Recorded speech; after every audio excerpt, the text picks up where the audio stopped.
नमस्कार, कसे आहात सगळे? तर पुन्हा एकदा आपलं स्वागत आहे पायल रेसिपीज मध्ये। तर आज आपण बनवणार आहोत मस्त असं भरपूर विटॅमिन सी युक्त निंबू पाणी। तर मग ते कसं बनवायचं चला आपण बघूया। तर बघा, इथे आपल्याला लागणार आहेत निंबू। तर इथे मी 3 निंबू घेतलेली आहे। आता याची जी साल आहे ही आपल्याला काढायची आहे।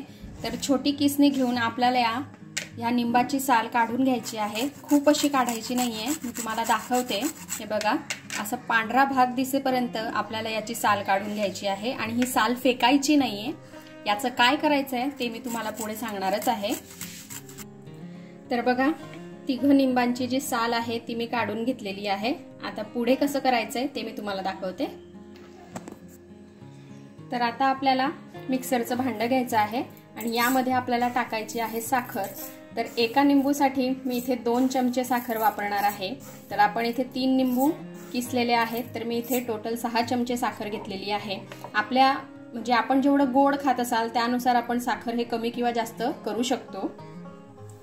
आता यामध्ये आपल्याला टाकायचा आहे चाट मसाला। तर मी इथे अर्धा चमचा चाट मसाला घेतलेला आहे। चाट मसाल्याने मस्त अशी चव येते निंबू पाण्याला। आणि त्याचबरोबर आता यामध्ये आपल्याला टाकायचं आहे काळं मीठ। इथे जे आपण नॉर्मल मीठ वापरतो ते टाकू नका। काळं मिठाने खूप सुंदर अशी चव येते, एक वेळेस नक्की ट्राय करा। डिफरंट असं निंबू पाणी आज आपण बनवणार आहोत, नवीन प्रकारे आहे।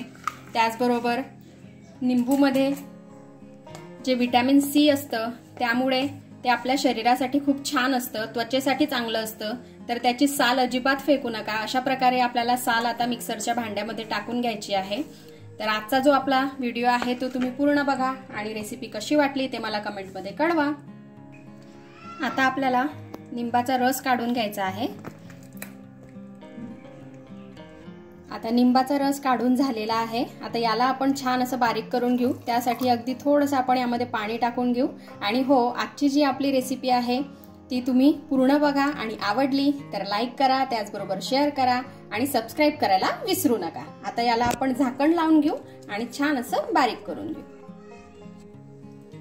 तर बघा, हे छान असं बारीक करून झालेलं आहे। साखरही छान अशी बारीक झालेली आहे।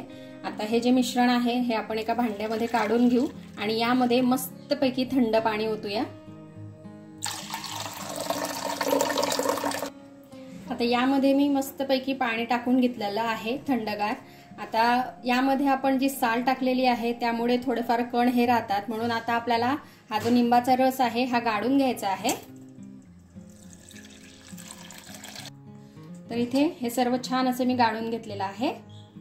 तर इथे आपला मस्त असा विटॅमिन सी युक्त, खूप असा भरपूर विटॅमिन सी युक्त निंबू पाणी हे पिण्यासाठी रेडी आहे।